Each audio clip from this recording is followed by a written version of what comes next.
Então sinta a presença do seu amigo espiritual. Sinta as vibrações dos seus amigos espirituais. Sinta as vibrações dos amigos dirigentes da casa. A Casa Espírita tem uma equipe espiritual se debruçando para nos ajudar.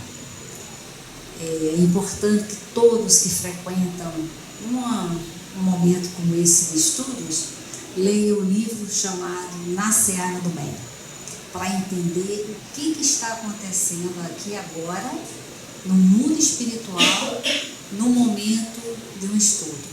A quantidade de amigos que estão pegando fluido de um, orientando o outro, indo nas casas de alguns. Tem toda uma movimentação espiritual. E a Casa Espírita é para isso. Quando a gente se reúne, se transforma numa usina de fluidos de grande ajuda. E a gente precisa estar muito unidos com a proposta do feixe de varas. Cada vareta, uma é torta, uma é pontuda, outra é fininha, mas todas estão organizadas na mesma direção. A Casa Espírita tem esse papel de organizar uma mesma direção. Quando Kardec organizou a doutrina espírita, não tinha Casa Espírita. E aí as pessoas tinham um monte de dúvidas quando iam lendo ali o Livro dos Espíritos, ia escrevendo para Kardec. O Kardec às vezes respondia, às vezes entrava em contato com o mundo espiritual para resolver, para orientar. E aí ele fundou as revistas espíritas. São 12 anos de revistas espíritas, que na verdade elas formam o aprofundamento da doutrina espírita. Não tem um assunto que a gente não encontre ali. Em 1862, Kardec foi visitar, porque aí sim já tinha casa espírita. E ele foi em várias casas espíritas. E ele escreve em uma das revistas sobre a experiência dele visitando as casas espíritas. E o Allan Kardec falou que a doutrina espírita teria 3 eras, 3 etapas. A primeira, isso está na revista de 1862. A primeira ele fala que já tinha passado, que eram os efeitos, os fenômenos físicos, que já tinha passado. Que a segunda era estava iniciando naquele momento, que era a era filosófica, de ler, questionar, se aprofundar, e que viria uma terceira etapa, que é essa que nós estamos, que é a educação do espírito. E quando a gente estuda a Gênese, no capítulo 18, que se chama Os Tempos São Chegados, é isto que está acontecendo no mundo. Esse momento de transição do mundo de provas e expiações para um mundo de regeneração não será mais por cataclismos, não será mais por fenômenos naturais. Isso já foi lá atrás, para a construção do mundo primitivo, passando para o mundo de provas e expiações. Que essa mudança, ela vai se dar no campo das ideias. E no livro No Invisível, Leon Denis fala que a doutrina espírita será o que os espíritas fizerem dela. E a pergunta é, o que nós espíritas, nós no grupo da casa e nós, cada um individualmente, estamos fazendo da doutrina espírita? Qual é o impacto da doutrina espírita na sua vida, com você? Esse você é também para mim. A gente fala nós, a gente dilui. Quando fala você, fica melhor para o raciocínio. Então, quando eu falar você, eu também estou me colocando. Então, qual é o impacto da doutrina espírita em você, na sua vida, na sua fala, na sua observação? E qual é a nossa postura no coletivo quando nós nos unimos numa casa espírita? Qual é o objetivo da casa espírita? É isso, é dar oportunidade para a gente se conhecer, porque quando Kardec pergunta como é que faz para evoluir nesta vida, os espíritos respondem o quê? Conhece-te a ti mesmo. E na casa espírita é para isso, para a gente se conhecer, porque a gente só se conhece na convivência, na organização e conviver com todos. Por isso que a casa espírita proporciona um trabalho social, proporciona estudos, proporciona momentos junto com o mundo espiritual, para que a gente desenvolva o quê? A compaixão. Porque compaixão é algo que a gente vai desenvolvendo. No livro Ceifa de Luz, o Emmanuel fala sobre isso, que compaixão, ela é construída. E o que os espíritos mais querem de nós é que a gente raciocine, que a gente aprenda a raciocinar e a pensar. Tanto que eles dizem o quê? Que a fé tem que ser raciocinada. Então tudo tem que ter uma lógica, tudo tem que ter um raciocínio. E esse raciocínio, eles têm que estar atrelado a futuro, porque é a linha de promoção, é a linha de quê? De desenvolvimento, é a linha de progresso. Nós nos seremos espíritos felizes. O que Jesus falou? O que eu faço, vocês também podem fazer e muito mais. Então é isso. Essa é a nossa realidade. A figura do Chico é muito importante para todos nós. É um ícone, principalmente por ele ter sido um instrumento para passar para a gente tantos conhecimentos, tantas orientações do mundo espiritual. E a pergunta é, a casa leva o nome do Chico? É muita responsabilidade, porque o mentor da casa, o nome da casa, está atrelado a todos nós. Então, quantos de nós já leu exatamente toda a obra do Chico? São só 400 e poucos livros. Mas a gente tem que ler. É ou não é o patrono da casa? Então, a gente tem que saber que instrumento de quem ele foi. Ele servindo a Jesus. Quantos espíritos, através dele, dão orientações seguras para todos nós? Então, a doutrina espírita é para que cada um de nós absorva e, com isso, cada um tome as rédeas do seu planejamento espiritual e se conduza para o progresso espiritual. Doutrina espírita é isso. A proposta de Jesus foi trazer o quê? O conhecimento. Jesus veio trazer o conhecimento. Jesus promoveu a cura de todas as pessoas? Não. Inclusive, os poucos que foram curados, porque era uma multidão o tempo inteiro com ele. Então, dada a proporção, foram poucos. Os poucos que foram curados, o que Jesus tinha uma frase que ele falava para, pelo menos os registros que estão na Bíblia, mas os livros da Amélia Rodrigues, que é uma série que eu acho que é 6 ou 8 livros, não me lembro bem, que ela dá uma continuidade a várias passagens de Jesus. Ali tem sempre uma frase que Jesus falava, atribuía as questões das curas. Ele falava o quê? Tua fé te curou. Tua fé te salvou. E a proposta triangular de Jesus é qual? Amar a Deus sobre todas as coisas e ao próximo como a si mesmo. Então tudo parte da gente. O autoconhecimento, conhece-te a ti mesmo. Amar a Deus e ao próximo como a si mesmo. E que a mão direita não sabe o que faz a esquerda. Todo o ensinamento de Jesus é ali, ó, pontual para cada um de nós. Só que para a nossa evolução tem um próximo que a gente precisa se relacionar com esse próximo. E aí, Jesus, o que Jesus traz para todos nós naquele momento e há 2000 anos? Conhecimento. Que é o que? É o tal tesouro que Jesus fala. Só é tesouro aquilo que o ladrão não rouba, a traça não rói e a ferrugem não corrói. Então, quer deixar uma herança para o seu filho? Deixa o quê? A evangelização. Invista na evangelização. No trabalho social, qual é o maior tesouro que pode ser oferecido? Evangelização. Porque qualquer coisa que a gente der, o ladrão vai roubar, a traça vai roer e a ferrugem vai corroer. O que vai ser eternamente um tesouro?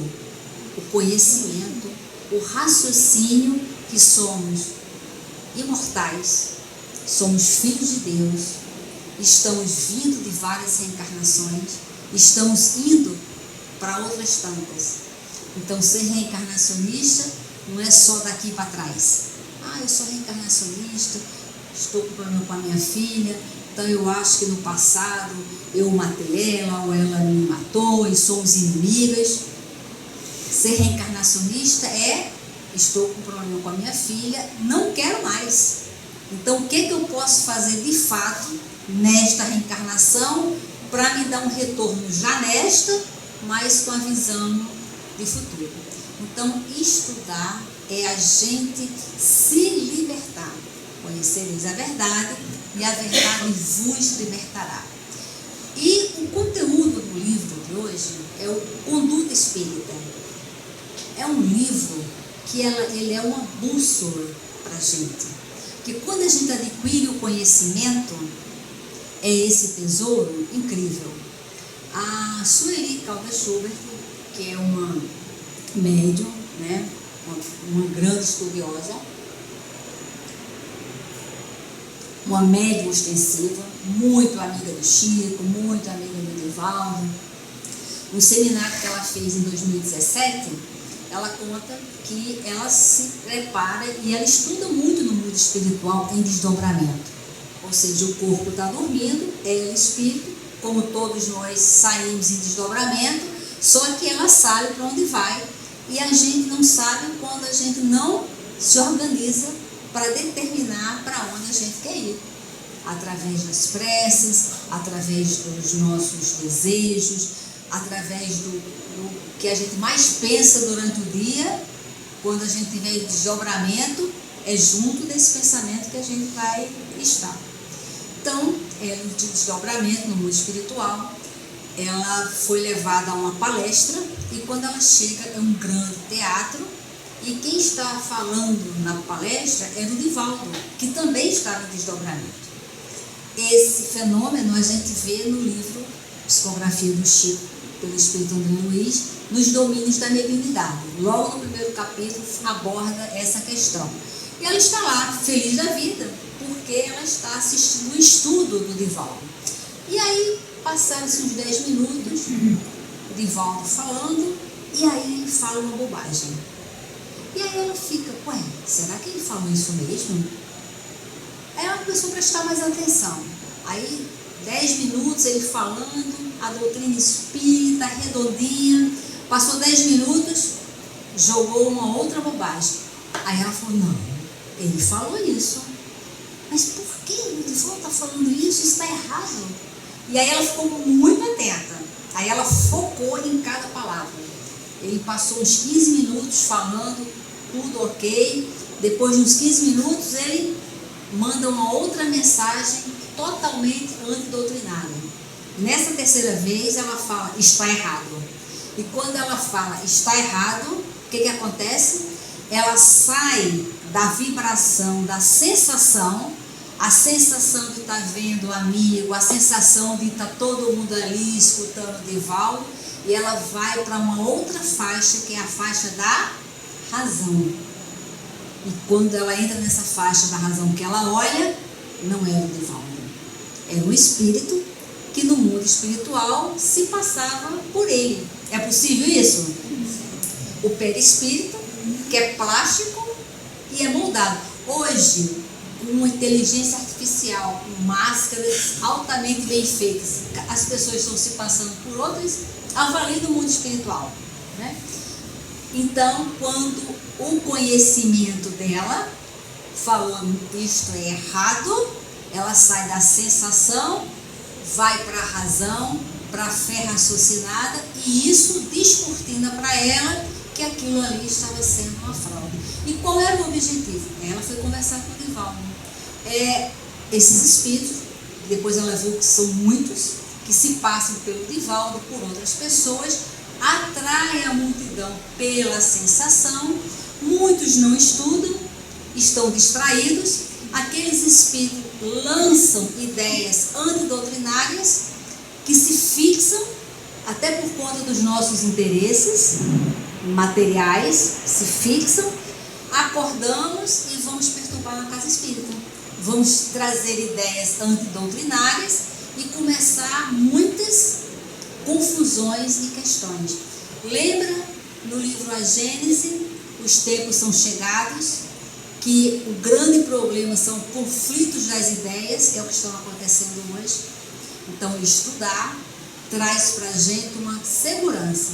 E ter o nome de Chico Xavier numa casa dá mais responsabilidades para todos nós. E aí, a gente lembra que o Divaldo conta uma história, e o Chico também conta essa história, né? Que logo no início, o Emmanuel falava para o Chico: Chico, lê o livro dos Espíritos. Ele lia, quando ele acabava, lê de novo, depois de umas tantas, agora você vai estudar. E o Emmanuel falou para o Chico que: Chico, se algum dia eu falar alguma coisa diferente da doutrina espírita, fique com a doutrina espírita. Se eu falar diferente, você fique com a doutrina espírita. Então, estude a doutrina espírita. Então, um parêntese, para a gente fazer uma reflexão. O Emmanuel estava falando dele, Emmanuel, que poderia falar uma bobagem, ou ele estava falando do Chico, que poderia ser enganado?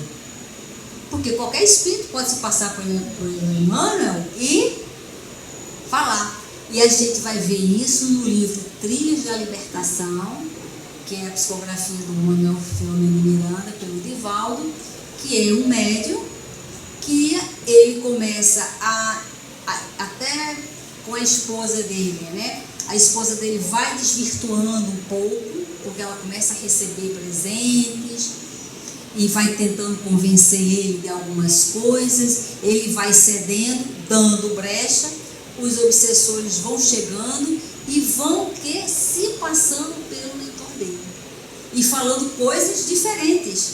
E ele começa a perceber, mas ele gosta mais de ouvir o que os outros espíritos falam. Então, para que a gente não seja enganado por nós mesmos, a gente precisa estudar. Se sentindo esse espírito imortal, que a gente vai ter que dar conta do nosso planejamento reencarnatório e que está em nossas mãos o poder da gente organizar esse restinho de vida que nós estamos aqui e a nossa próxima vida. Então, nesse livro Conduta Espírita, tem todos os temas. É sobre a nossa conduta, né? Como mulher, como jovem, como homem, como dirigente da casa espírita, perante a sociedade, ou seja, tudo o que acontece no nosso dia a dia. E como todos os ensinamentos servem para o nosso progresso espiritual, ele é atemporal. Se a gente ler isso aqui lá em 1950 e ler agora, e se a gente ler daqui a 100 anos, vai estar realmente tudo organizado. E tem coisas para a gente pensar. Tem uma frase nesse livro que me toca muito: a caridade não exclui, não dispensa a prudência. Se a gente vai fazer caridade, temos que ser prudentes. Porque não é simplesmente a caridade, não é doar. A caridade real é doar-se. A gente precisa fazer esse movimento, porque dar é mais fácil, doar-se é mais complicado. Se a gente não consegue se doar, a gente vai doando, mas a casa espírita serve para isso, para que cada um, no grau que esteja, consiga participar do seu projeto de evolução, ajudando a todos que estão à nossa volta. Mas prudência, porque tudo tem que ser raciocinado. E aí a gente vai vendo na parte da cura. Então, é muito melhor se manter saudável do que muitas vezes a própria cura. Às vezes a doença é justamente o mecanismo de cura do espírito. E a gente precisa ter a resignação, porque quando se está saudável, você pode estar até com o corpo doente, mas você está saudável. E quando nós não estamos saudáveis, o corpo pode estar maravilhoso, mas a alma está pegando fogo, está inquieta, está num vazio muito grande. Então, o que a gente precisa aprender? Se manter saudável. E esse livro é isso, né? Eu trouxe aqui, ó, olha, na verdade são 47 mensagens de como a gente deve se comportar. Só que é para cada um. Isso aqui não é uma lei, ninguém é punido. Mas aqui é a melhor maneira da gente evoluir rápido. Porque é através desses textos que a gente vai se conhecendo, a gente vai aprendendo a participar dentro da família. Aqui ele diz, olha, disse o Divino Mestre, quem me segue, siga-me. Quem me segue, não anda em trevas. E às vezes a gente anda mais o que? Distraído. E o que essas leituras vão servir para a gente? Como umas bússolas. Porque não tem um problema que a gente esteja, não tem um assunto que a gente não encontre uma solução numa das obras de André Luiz. Mais o Pentateuco, mais a Revista Espírita, mais as obras da Ivone Pereira, as obras do Divaldo, que são médiuns sérios, porque Jesus deixou uma dica: conhecerei os homens pelas suas obras. E as obras não é o que fala bonito, nem obra material, são as obras morais. São as que, se você for vendo, não são santos, mas são pessoas morais, são pessoas em busca de um progresso espiritual. E a gente vai se espelhando nelas. No livro tem uma mensagem ao leitor que ele fala o seguinte: sabemos que a liberdade espiritual é o mais precioso característico de nosso movimento. Entretanto, se somos independentes para ver a luz e interpretá-la, não podemos esquecer que o exemplo digno é a base para a nossa verdadeira união em qualquer realização respeitável. Da conduta dos indivíduos depende o destino das organizações, conforme onde ele falou que a doutrina espírita o futuro dela vai ser o que os espíritas fizerem. A nossa conduta determina o que? Uma organização. E nós estamos aqui numa organização, numa casa espírita. Nós somos um grupo que estamos tendo a oportunidade de trabalhar para Jesus. Aí a pergunta é: você tem noção do que é ser um trabalhador do Cristo? Isso te enche de alegria? Isso te move? Porque essa oportunidade é incrível. E quando a gente estuda o céu e o inferno e as obras de André Luiz, que tem as entrevistas com as pessoas que desencarnam, tem uma coisa em comum, que é a dor do tempo perdido. É a dor do conhecimento perdido. Que tivemos tempo, tivemos conhecimento e não agimos. E quando a gente desencarna, fala: meu Deus, lá se foram 70, 80, 100 anos que eu poderia ter feito e não fiz. A minha mãe, ela desencarnou com 100 anos. Ela ia fazer 101 em agosto e desencarnou em junho. Então ela conheceu a eletricidade aos 20 anos. Morava em fazenda, na Paraíba e tudo mais. Então ela acompanhou tudo, né? A energia, a TV, celular, né? E ela era uma pessoa muito ligada, muito é assim, muito atual, com tudo, com notícia e tudo. E ela não conseguia entender uma expressão que a gente fala que não tem tempo. Ela falou, não é possível, porque ela fala assim, quando eu era jovem, para fazer um bolo, eu tinha que ter a galinha para poder ter os ovos, eu tinha que ter uma vaca para ir lá tirar o leite para poder fazer. E quando chegaram, né, esses bolos que você mistura uma caixa com um leite que está dentro de uma caixa, ela ficava assim, gente, é a coisa mais incrível do mundo. Você pega 2 caixas, mistura tudo e sai bolo. E ela falava, e como você diz que não tem tempo? O que você está fazendo com o seu tempo? Isso é uma das reflexões que esse livro nos traz. A gente tem muito tempo. A questão é que a gente fica sem tempo, porque a maioria do nosso tempo, o que a gente faz? Muitas vezes, só vê o tempo passar. E isso vai trazer uma dor para a gente.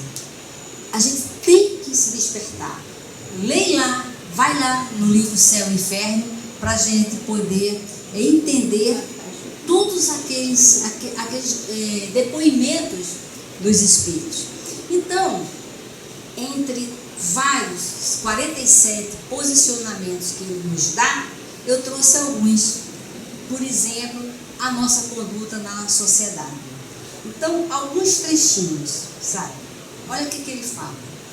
Desistir de somente aparentar propósitos de evangelização, mas reformar-se efetivamente no campo moral, não se submetendo a qualquer hábito menos digno, ainda mesmo quando consagrado por outrem. Então a gente tem que saber quais são os meus hábitos. Esses meus hábitos são dignos? Se eu desencarnar hoje, esses meus hábitos, eles vão contar como ponto positivo ou vão me envergonhar? Porque a gente tem que se preparar para o nosso grande retorno para a nossa casa. Nós não pertencemos ao mundo material, nós pertencemos ao mundo espiritual. Tanto que esse corpo, ele vai ficar aqui, ele não vai ser levado. E nada que esteja fora da minha consciência vai ser levado. Então, eu não pertenço a isso aqui. Eu vou voltar, nós vamos voltar para o nosso mundo de origem. E aí nós vamos aprender, ter aulas lá e voltaremos para a escola. Então, cada reencarnação é um ano escolar. É de uma série escolar que a gente vai precisar aprender um monte de coisas com um monte de gente. E depois tudo vai deixar para trás.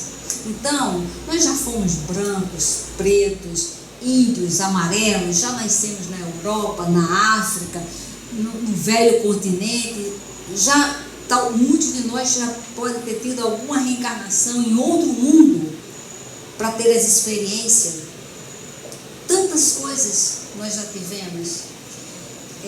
Em 2010, o Raul Teixeira, ele contou, eu não sei se, porque eu vim aqui no ano passado, não sei se eu contei isso. Se eu tiver contado, para não ficar repetitivo, vocês me falem. Que ele falou na Federação Espírita do Paraná, num seminário dele, que ele falou uma coisa muito interessante da época do Abraham Lincoln. Abraham Lincoln, ele teve essa missão de desmantelar nos Estados Unidos o processo de escravidão. E ele estava lá na Casa Branca e a esposa dele tinha contato com médiuns. E tinha uma médium que queria muito falar com ela, falar com Abraham Lincoln. E ela falou com ele e ele falou, ok, traz aqui. Hoje, com a tecnologia, todo mundo sabe o que tem dentro da Casa Branca. Né? Naquela época ninguém sabia, não era divulgado.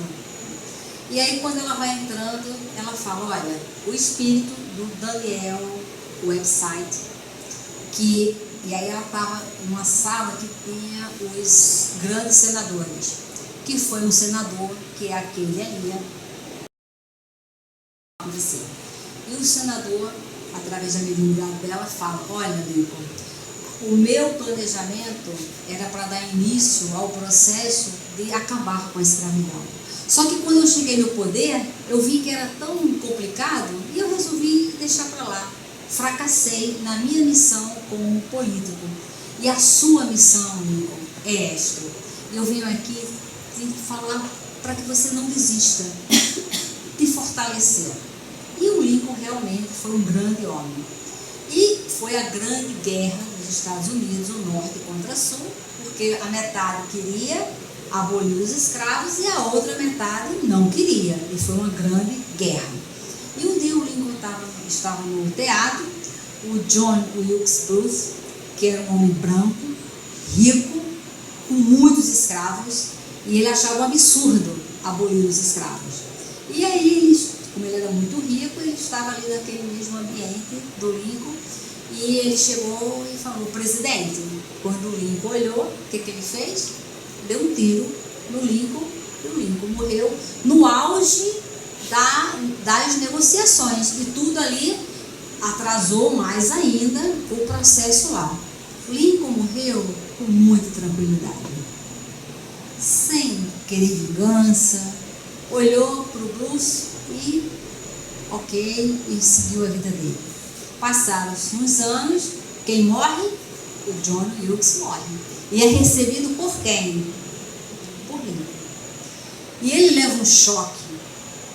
Daquela atitude dele, ele atrasou um processo de civilização por conta de um egoísmo dele, que ele queria aqueles escravos trabalhando de graça para ele. Ele leva um choque muito grande. E ele pede para reencarnar imediatamente. E ele faz um planejamento reencarnatório. E ele reencarna. Como quem? Martin Luther King.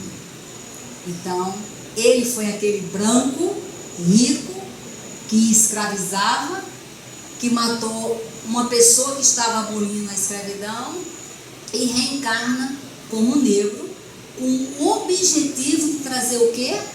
Porque o Lincoln, o Martin Luther King, qual era o vocabulário, a linguagem dele?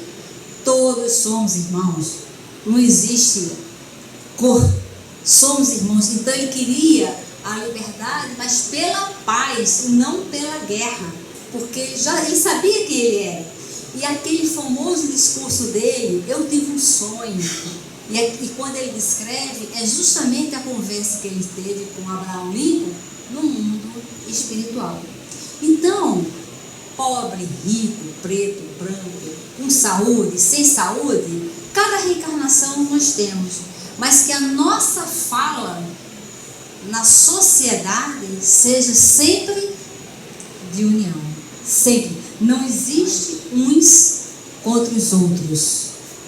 E quando se fala um instigando o outro, geralmente aquele que instiga foi o grande instigador do outro lado.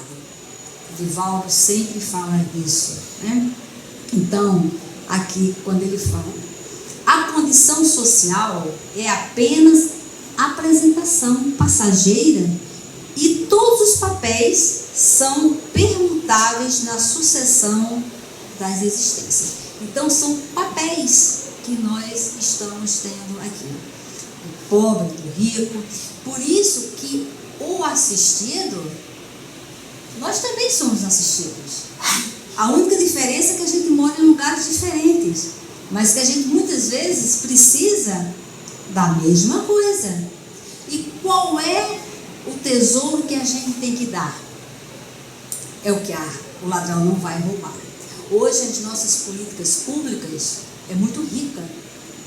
No posto de saúde, eles entregam absorvente, tem o gás, tem cesta básica, tem remédios, tem uma organização hoje que não tinha no passado, que hoje tem. Para isso, essa abundância que tem hoje é para fortalecer cada um de nós a passar o grande tesouro que é o Evangelho. Porque isso sim, entendendo o Evangelho, entendendo a resignação, vai passar por dentro das suas dificuldades, compreendendo. Lá no nosso trabalho, a gente faz um trabalho grande com meninos que vêm do caminho torto, que já foram presos, mas que querem mudar. E sempre tinha um discurso: eu fui preso porque Deus quis. Deus Vamos raciocinar isso aqui. Você acha que você nasceu para você fazer um crime para ser preso? E o seu livre-arbítrio? Então, quando a gente passa o conhecimento, eles falam, então eu posso ser diferente? Sim. Você pode fazer o que Jesus fazia? E muito mais. Vai depender de quem? De você. E às vezes alguns dão passos mais largos do que a gente, que nesta reencarnação não tem um comprometimento negativo social que ele tem, mas que ele já entendeu coisas que nós ainda não entendemos. Então, quem é o assistido? Então, que a gente não perca a oportunidade de, quando estiver na casa, os tais assistidos, que a gente chama, de conversar. Tem um livro que todo trabalhador espírita tem que ler. O título é Conviver para Amar e Servir. Ele é de um assistente social e ele fez a visão do assistente social à luz da doutrina espírita.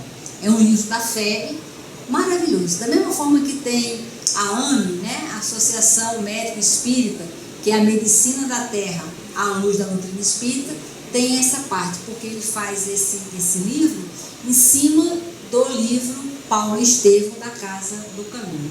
Então aqui ele vem falando sobre a nossa posição na sociedade. Aqui no outro, perante o fenômeno, porque tantas pessoas estão em busca de fenômeno e muitas casas estão se perdendo por conta disso. E ele diz assim, olha, no desenvolvimento das tarefas doutrinárias, colocar o fenômeno mediúnico em sua verdadeira posição de coadjuvante natural da convicção, considerando-o, porém, dispensável na construção moral a que nos propomos. Então, o que vai impulsionar a gente é a questão moral. É esta, que é a função de Jesus. O tempo inteiro ele estava querendo implantar e alavancar a gente através de quê? Das questões morais. Jamais partilhar de assembleias espíritas visando unicamente a sucessos espetaculares. Transformar a casa espírita em casa de show, para manter a casa cheia. O Dr. Hermo, que é o espírito que nos orienta, ele fala assim, olha, nunca vá pelo mito do muito, porque às vezes a gente acha que a casa só é bacana se tiver muita gente. E pelo mito do muito, a gente começa a fazer o quê? Bobagem. No livro Memória de um Suicida, a equipe espiritual que trabalha com Maria de Nazaré procura um centro espírita para abrigar espíritos suicidas que precisam ter um abrigo. E a primeira coisa é, olha, não vamos em lugar que tenha muita gente. Tem que ser um centro muito pequenininho. Aí eles encontraram um lá no meio da roça que só tinham 8 pessoas no centro. Não tinha mais do que 8 pessoas. Mas lá eram 8 pessoas concentradas nas questões morais. E aquelas ali, só o fato delas não eram santos, estarem no esforço moral, geravam tantos fluidos que tinham caravanas e mais caravanas. Então a casa espírita, não, está sem jovem, então vamos fazer baladas para encher. Juventude passa. Juventude passa. E na hora que o calo aperta, vai buscar ajuda onde? Nos lugares que tem baladas ou nos lugares que tem um remédio para a alma? Então a gente tem que estar preparado para essas ondas de modernos que vão aí passando, né? Perante as revelações do passado e do futuro, muitas vezes até buscando terapias de vidas passadas. Às vezes tem casa que tem médiuns e que fica, não, olha, você foi isso, você foi aquilo. Às vezes acerta, mas com qual objetivo? Qual o propósito? nós tivemos uma situação de alta complexidade. Aliás, duas, que foram parar lá no abrigo, lá no Centro Espírita Altejo Panfiro. Uma menina de 16 anos, tinha uma amiga, e a mãe dessa amiga era psicóloga, que fazia regressão de vidas passadas. E as duas amiguinhas, e essa menina de 16 anos tinha um relacionamento horrível com a mãe dela. Contou para a amiga contou para a mãe, que é psicóloga, a mãe fez uma regressão com a menina de 16 anos. E nessa regressão, ela identificou e falou ali para a menina que no passado a mãe havia matado ela. Essa menina entrou num processo de revolta muito grande. E a mãe, não sei nem como é que ela soube lá, chegou lá para a gente, para uma orientação espiritual. E foi muito interessante, porque a orientação espiritual foi que aquele desentendimento que elas tinham agora é porque eram os espíritos desconhecidos que nunca tiveram juntos em nenhum lugar. Nunca. Estavam tendo pela primeira vez a oportunidade. E eles tinham nascido como mãe e filha por uma única razão, porque esses dois espíritos perderam o direito de ter uma família organizada, porque já tiveram tantas e não deram valor. Então, o que tinha em comum? Nascer com espíritos sem nenhum vínculo afetivo. Que é o que aconteceu com a Ivone do Amaral Pereira. Ela teve tantas vidas que ela cometeu suicídio, tantos crimes, e levou pessoas ao suicídio, que nesta vida, como Ivone, ela nasce num núcleo familiar que não tinha nada a ver com ela. Ela sentia uma solidão absurda, porque não tinha vínculo nenhum. Então, veja que dar ouvidos a algumas coisas é a gente trazer para a gente mais problema, porque os obsessores adoram isso. No livro Libertação, também, psicografia do Chico, a Margarida, o próprio obsessor induz a família a ir no médium. E quando chega lá no médium, o obsessor incorpora o médium para dar orientação, porque o obsessor queria que ela fosse para uma clínica de choques. E ele foi ali, o obsessor, conduzindo tudo. Né? Então, ler é a gente se libertar. Então, o passado é a causa viva, mas não soluciona o presente. E a gente não pode ser reencarnacionista apenas olhando o passado. Jamais impressionar-se com prognósticos astrológicos desfavoráveis, na certeza de que, se as influências inclinam, a nossa vontade é força determinante. Porque às vezes, lê alguma coisa, se impressiona. Como o pensamento é o vetor do fluido, e aí fica com aquele medo, potencializa a potência da alma, que é a vontade, e o negócio acontece, quando não era para acontecer. Então, na verdade, foi você mesmo que provocou aquilo ali, porque se deixou impressionar por alguma outra coisa. Então, veja como esse livro de conduta traz para a gente reflexões para que a gente se aproprie da nossa força e que a gente tome as rédeas da nossa reencarnação, do nosso planejamento. Perante a própria doutrina, esse aqui é o 46, a gente tem que saber ir na ponta da língua. Apagar as discussões estéreis, esquivando-se à criação de embaraços que prejudiquem o desenvolvimento sadio da obra doutrinária. Que a gente vê nas redes sociais, falando mal de um, falando mal da casa do outro, falando mal disso, falando mal daquilo. Para quê? Qual é o objetivo? E ele ainda fala assim: antes de criticar as instituições espíritas que julguem deficientes, vá lá, contribuir em pessoa para que se ergam a nível mais elevado. Quem ajuda, aprecia com mais segurança. Então, esse livro de conduta, ele é de conduta mesmo. Então, eu estou falando, assim, ó, frases soltas, mas isso aqui é de uma profundidade e que vai nos colocar num caminho muito bacana. E o último é perante Jesus. Em todos os instantes, reconhecer-se na presença invisível de Jesus. A cada instante, o Divaldo falava que a Joana dizia para ele: não fale às escuras o que você não pode falar às claras. Então, está falando e fala assim, não fala não. O que você fala com um é o que você vai poder falar para qualquer um, né?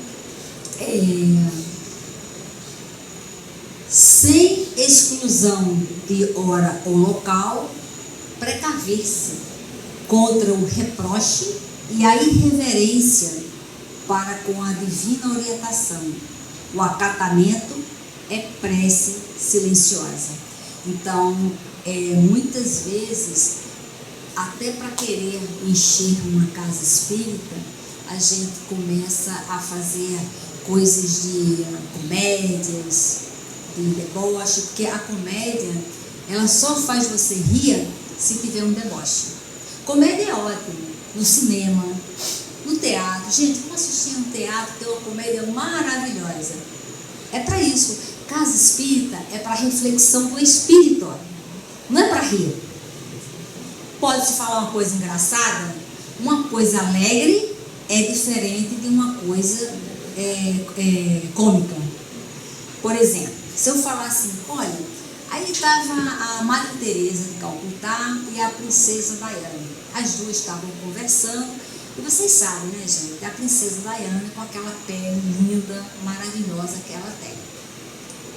Ninguém vai rir, porque realmente a Princesa Diana tem uma pele perfeita. Aí se eu falar, gente, estava a Madre Teresa e a Princesa Diana conversando, e como vocês sabem, né, a Madre Teresa com aquela pele maravilhosa que ela tem, todo mundo vai rir. Por quê? Eu vou fazer um deboche, porque a Madre Teresa, ela é um maracujá. A pele dela é toda enrugada. Então, o que faz a gente rir na comédia? O deboche. E a Joana de Ângeles, no livro Filhos de Deus, ela fala sobre o deboche. A Ivone do Amaral Pereira, no Devassando o Invisível, ela tem um grupo de espíritos fazendo deboche, mas engraçado. E ela riu. E o Leon Denis, que estava acompanhando, falou para ela: quando você rir desses espíritos, eles, o que acontece? Se afinizam. Né? Então, comédia é maravilhoso no cinema, no teatro. A casa espírita é de coisas alegres, é de músicas edificantes e principalmente do raciocínio do espírito. Porque o que os espíritos mais querem de nós é que a gente raciocine, que a nossa fé seja raciocinada. Negar-se a interpretar o eterno amigo, Jesus, por vulgar revolucionário terreno. Quando eu era adolescente, na minha família era muito grande, né? Então tinha muitos hippies na minha família, na minha rua.